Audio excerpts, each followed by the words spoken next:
नमस्कार दोस्तों।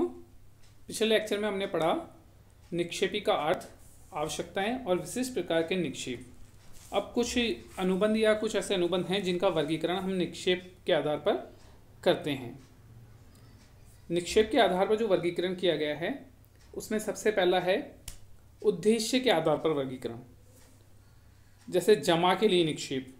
इस निक्षेप अनुबंध के अंतर्गत निक्षेपी अपनी वस्तु निक्षेप ग्रहीता के पास जमा रखने अथवा सुरक्षित रखने के लिए सौंपता है।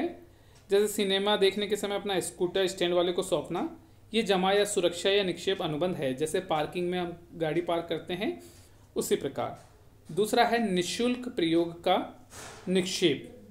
जब कोई व्यक्ति अपनी वस्तु दूसरे व्यक्ति को प्रयोग करने के लिए बिना किसी शुल्क के देता है तो यह निःशुल्क प्रयोग के लिए निक्षेप कहलाता है। फिर है शुल्क पर निक्षेप। जब कोई व्यक्ति अपनी वस्तु किसी दूसरे को प्रयोग के लिए शुल्क देकर देता है, मतलब किराए पर देता है, तो हम इसे मानते हैं शुल्क निक्षेप। गिरवी निक्षेप। जब कोई व्यक्ति अपनी वस्तु किसी या दूसरे व्यक्ति के पास रखता है और उसके बदले में उधार धन लेता है, मतलब जमानत के रूप में रख देता है, तो वह गिरवी के लिए निक्षेप कहलाता है। नेक्स्ट है परिवहन के लिए निक्षेप। जब वस्तु को एक स्थान से दूसरे स्थान पर भेजने के लिए परिवहन कंपनी को माल सौंपा जाता है तो उसे परिवहन के लिए निक्षेप कहते हैं। इस निक्षेप में शुल्क भी दिया जाता है। नेक्स्ट है मरम्मत के लिए निक्षेप। किसी वस्तु को मरम्मत के लिए सौंपने से मरम्मत के लिए निक्षेप होता है। जैसे मान लो हम अपने स्कूटर या बाइक किसी मैकेनिक के पास छोड़ते हैं इस उद्देश्य से कि वो रिपेयर करके हमें वापस लौटा देगा। नेक्स्ट है उपयोगिता सर्जन के लिए निक्षेप।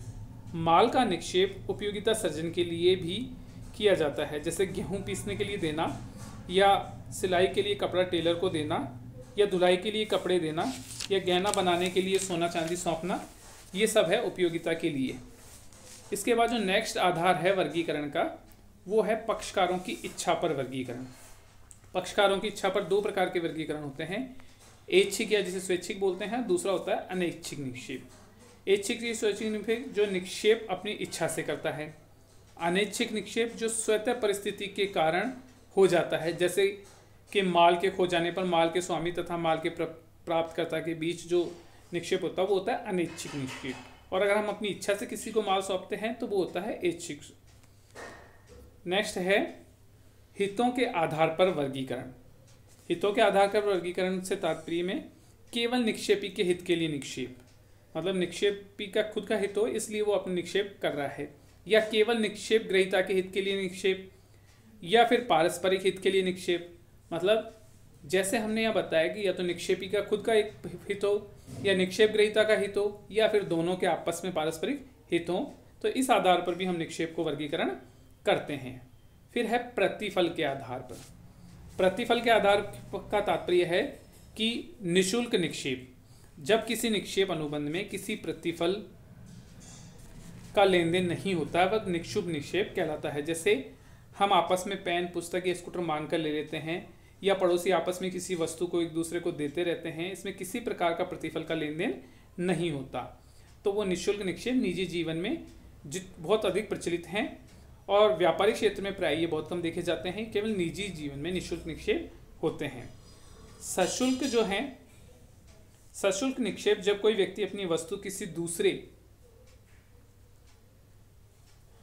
दूसरे व्यक्ति को किसी स्थायी उद्देश्य के लिए देता है तो उसमें कोई एक व्यक्ति वस्तु देने वाला अथवा लेने वाला कुछ शुल्क या पारिश्रमिक प्राप्त करता है अथवा देता है तो इसे सशुल्क निक्षेप कहते हैं।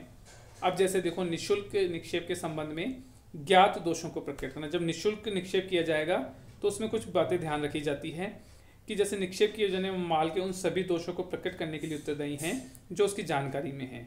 ऐसे दोष जिनकी निक्षेप को जानकारी नहीं, यदि निक्षेप ग्रहीता किसी प्रकार की क्षति अथवा हानि हो जाती है तो निक्षेपी निक्षेप ग्रहीता की क्षति अथवा हानि के लिए उत्तरदायी नहीं होता। या आवश्यक व्ययों का भुगतान करना। निःशुल्क निक्षेपी को उन खर्चों का भुगतान करना होगा जो निक्षेप ग्रहीता ने निक्षेप के संबंध में किए हैं। माल लौटाने के लिए कहने का अधिकार। निःशुल्क निक्षेपी का अधिकार है कि वह निक्षेप के उद्देश्य की पूर्ति पर अथवा पहले भी निक्षेपित को माल लौटाने के लिए निक्षेप ग्रहीता को कह सकता है। या क्षतिपूर्ति करना। निःशुल्क निक्षेपी जो होता है किसी भी समय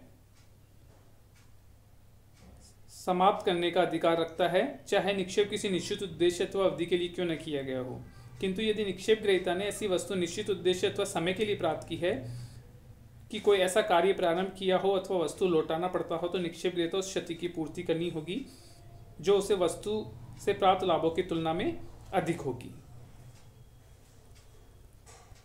ये टॉपिक हमारा इतना ही है, इसके आगे हम नेक्स्ट क्लास में देखेंगे।